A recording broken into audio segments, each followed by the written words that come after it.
I'm Eddie Field with Field Guided DIY. In this video I'm going to show you step by step how I hung this beautiful yet kind of heavy mirror. Let's dive in. Now we use this trick with painter's tape. Step 1 is we apply the painter's tape to the back of the mirror between the two hangers.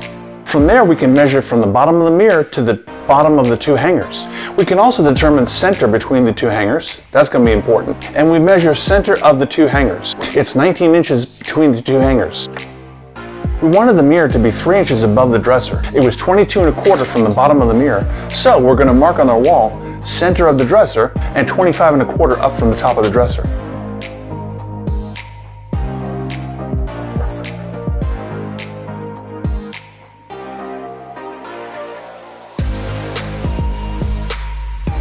Once we have center of each of the two hangers and center between the two hangers, then we take the painter's tape and we bring it to the wall.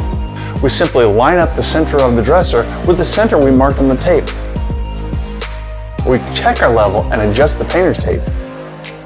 Now that we have the position for each of the hangers, now we poke our holes for those self-drilling wall anchors.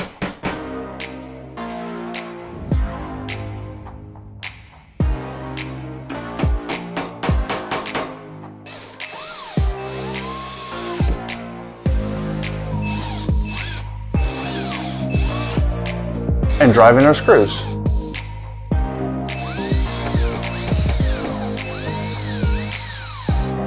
Now it's time to hang our mirror.